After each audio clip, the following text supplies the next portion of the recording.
जो हल्दी इसी के शास ने है जमान दीजिए।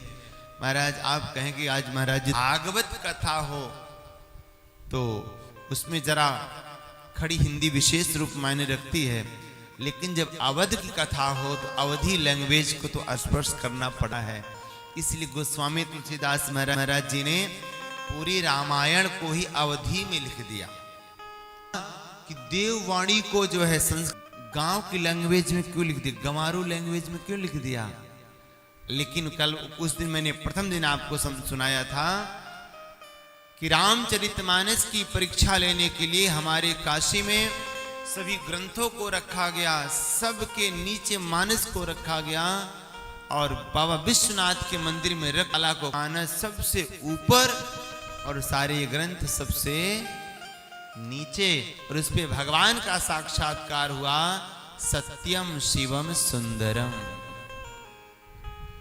तो बड़ा विरोध हुआ था प्रारंभ में, क्योंकि अवधी लैंग्वेज में क्यों लिखा, एक गंवारू भाषा में क्यों लिखा। लेकिन महाराज मिथिला में जाइए, मिथिलांचल की लैंग्वेज ना मिले तो आनंद नहीं। पंजाब में जाइए मके दी रोटी सरसों का साग ना मिले तो सब बेकार, बोलो राधे राधे। और अयोध्या में जाइए तो लैंग्वेज ना मिले तो आनंद नहीं आता। बड़ा सुंदर भाव। भी लोग कितना सुंदर गाते हैं, वो देख करके सब निहाल भय हो। सब प्रवासी प्रसन्न हैं, जिनका विवाह हो गया है वो पश्चाताप कर रहे हैं, जिनका नहीं विवाह हुआ है वो भी पछता रही हैं, काश हमारे साथ इनका विवाह हुआ हो। मेरे भगवान यही मन, सबकी मन की कामनाओं को समझ जाते हैं। मेरे भगवान यही मन ही मन सबको आशीर्वाद दिया कि इस जन्म में तुम्हें मर्यादा में हो, लेकिन जाओ अगले जन्म द्वापर में मैं जब कृष्ण बन करके आऊंगा तो आप सभी जरा बोलिए ना, गोपियां बन करके आएंगे और मैं आप सबके साथ रास ही नहीं महारास करूंगा। यही मिथिलानिया द्वापर में कृष्ण अवतार में सब गोपियां बन करके आई थी।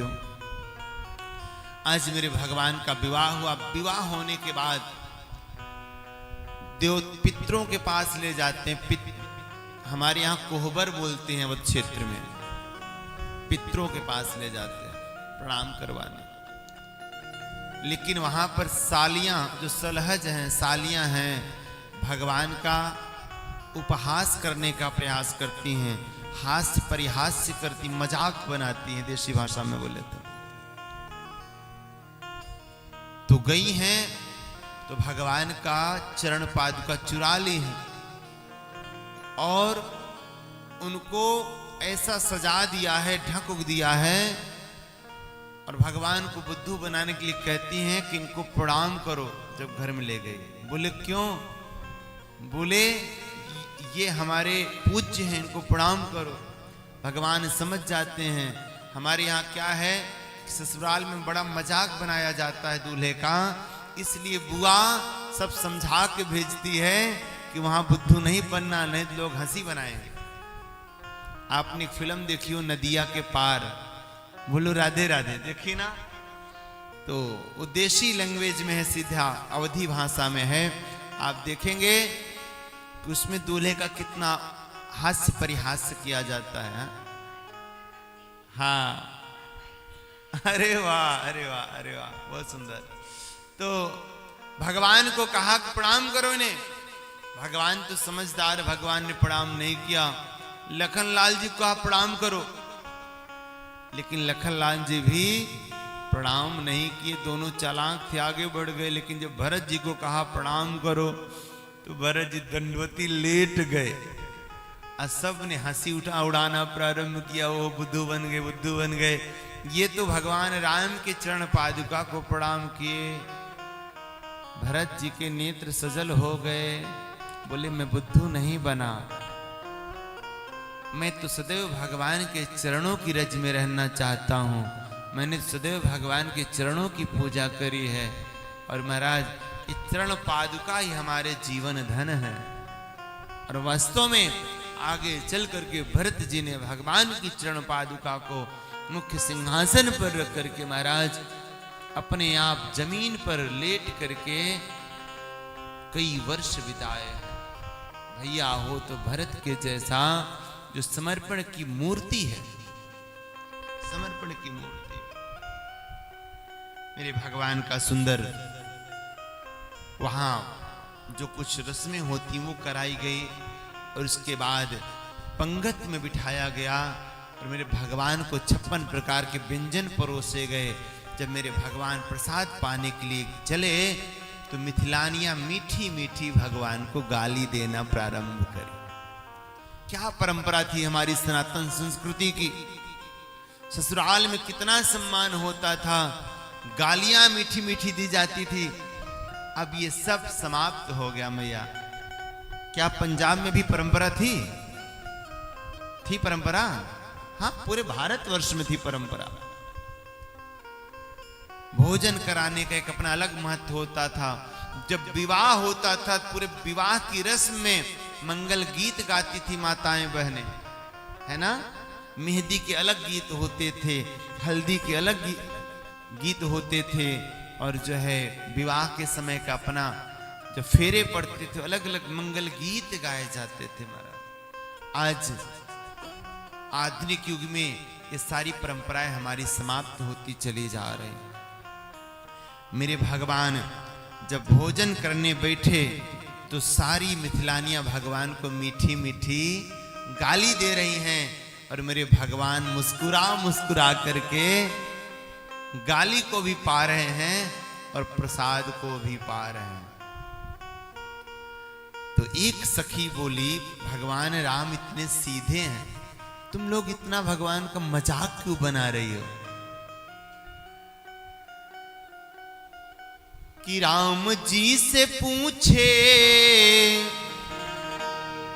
अरे राम जी से पूछे, अरे जनकपुर की नारी, अरे बताव बबुआ,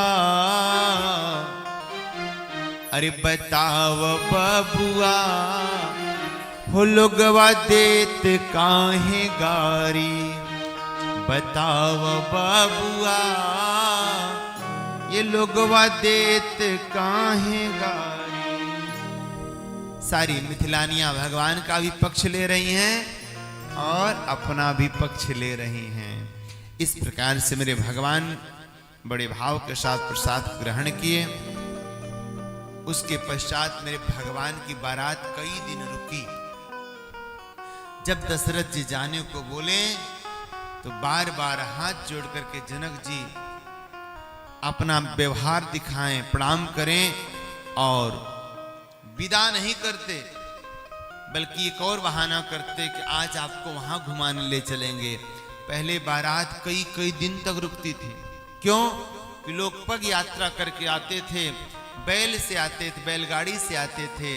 कई दिन आने में लगते थे, कई दिन जाने में लगते थे और कई दिन लोग ठहरते थे। प्यारे, धन का भले जाइए 30 साल पहले ही जाइए। जब घरों में शादियां होती थी तो महीनों पहले से तैयारी करने लगते थे। एक अजब का कौतूहल होता था। और आज कब विवाह हो जाता है, कब शादियां निपट जाती, पता ही नहीं चलता। जिंदगी में इतनी भागम भाग मची हुई है कि चेहरे से तो हम मुस्कुरा रहे हैं लेकिन हृदय से किसी को प्रेम नहीं दे पा रहे हैं। प्यारे, बहुत समय परिवर्तित हो गया हो। आदमी कितना भाग रहा है और भागते भागते जीवन को समाप्त कर ले रहा है। जीवन में शांति नहीं है। प्रेम से कहिए जय सिया राम। हमारी मधु मैया कल बता रही थी परसों की हमारे यहाँ एक वृद्ध दंपति रहते हैं पंजाब में, लुधियाना में। उनका बेटा बहुत रईस है, यूएसए में है, खूब सारा संपत्ति है, पंप आदि है। मैया अकेलेपन को दूर करने के लिए, क्योंकि बेटे बहू पास रहते नहीं, अकेलेपन को दूर करने के लिए कभी कभी मैया को बुलाती हैं, जाती हैं, कभी इधर कभी उधर भ्रमण करते रहते हैं। बोलो राधे राधे।